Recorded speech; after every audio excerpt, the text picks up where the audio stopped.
हमने कल एक खुलासा किया था, we done an expose yesterday, और हमने 3 लोगों से सवाल पूछे थे। माननीय प्रधानमंत्री जी से सवाल पूछे थे, सेबी की चेयरपर्सन से सवाल पूछे थे, और आईसीआईसीआई बैंक से सवाल पूछे थे। इनमें से कौन मोहरा है और कौन खिलाड़ी है मुझे नहीं मालूम, लेकिन एक मोहरे का जवाब आया, आईसीआईसीआई का जवाब आया। उस बारे में थोड़ी चर्चा कर लें, क्योंकि उस जवाब से और सवाल खड़े हो जाते हैं। उस जवाब ने हमारा काफी काम आसान कर दिया। इस पूरे घोटाले का एक परत और खुली इस जवाब से। They have helped us in unlayering this exposé even further.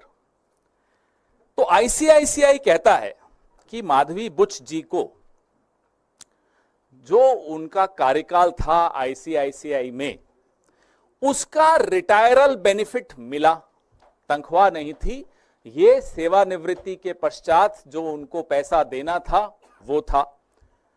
अब मैं अपने साथियों से कहूंगा कि वो टेबल खोलें, क्योंकि वो टेबल बहुत कुछ बताता है। इसको थोड़ा आपको दिख रहा है ये टेबल अच्छी तरह? नहीं, यहां से पीछे दिख ही रहा। तो आप देखेंगे कि माधवी बुच जी आईसीआई से रिटायर हुई और उस वक्त उनको कुछ ग्रेच्युटी मिली। टेबल में आप देखिए 71,90,000 2013-14 में उनको ग्रेच्युटी मिली। उसके आगे लिखा हुआ अलाउंस ग्रेच्युटी फंड। 2014-15 में 5,36,08,825 रुपए, ये हम मान लेते हैं 1 मिनट के लिए कि ये रिटायरमेंट कम्यूटेड जो पेंशन है ये उनको मिल गई, चलिए मान लिया। उसके बाद मुझे एक बात बताइए कि किसी भी व्यक्ति को रिटायरमेंट के पश्चात हर साल पेंशन का अमाउंट बदलता रहता है क्या? बीच में बंद हो जाता है क्या और फिर से शुरू हो जाता है क्या? कभी हुआ ऐसा? मैं बताता हूं कैसे हुआ। यहां अगर 2014-15 में सब सेटलमेंट हो गई आईसीआईसीआई की और माधवी बुच जी की, और 2015-16 में उस टेबल में आप देखिए कि उनको वहां से कुछ नहीं मिला, नो सैलरी लिखा हुआ है, तो फिर 2016-17 में फिर से क्यों मिलनी शुरू हो गई? ये ऐसी कौन सी पेंशन है?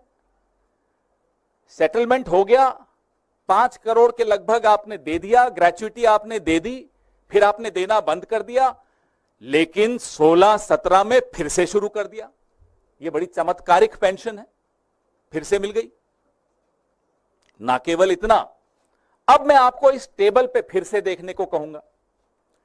इस टेबल में आपको 2007 से लेकर और 2013-14 जब तक वो आईसीआईसीआई में थी, उनकी तनख्वाह दिखाता हूं। एवरेज अगर आप इसकी निकालेंगे, if you take out the average salary, annual salary of Madhavi P. Buch ji when she was in the ICICI between 2007-8 and 2013-14, the average comes out to be 130 lakhs, 1 crore 30 lakhs, 1 crore 30 lakh. और pension का average कितना है साल का? 2 करोड़ 77 लाख। कौन सी ऐसी नौकरी है जहां पेंशन तनख्वाह से ज्यादा है, डबल से ज्यादा? ये तो हमें मालूम ही नहीं था। ये तो कल आईसीआईसीआई के जवाब जब आए तो रिसर्च की। पेंशन से ज्यादा तनख्वाह होती है, हमने बचपन से सुना था। तनख्वाह से ज्यादा पेंशन न्यू इंडिया में आने लग गई। कुछ लोगों को मिलती है, उसके लिए आपको मोहरा बनना पड़ता है, उसके लिए आपको प्यादा बनना पड़ता है। हम इस बात का जवाब, आईसीआईसीआई से हमें कोई गुरेज नहीं है, वो दे दें, हमें कोई दिक्कत नहीं। उम्मीद है कि माधवी पी बुच जी ये टेबल देखेंगी और जवाब देंगी कि ये 16-17 को फिर से पेंशन क्यों मिलनी शुरू हो गई, तथा कथित pension, the so called pension. वैसे मैं आपको बता दूं, ये वही साल है जब वो सेबी में होल टाइम मेंबर बन गई थी।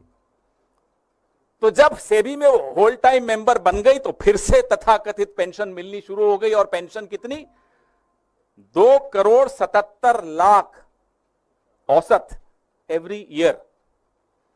तनख्वाह कितनी थी? मैं फिर से दोहराता हूं, 1,30,00,000 सालाना औसत तनख्वाह 2007-8 से लेकर और 2014-15 तक। ऐसी नौकरी हम सबको भी मिलनी चाहिए जहां पेंशन तनख्वाह से ज्यादा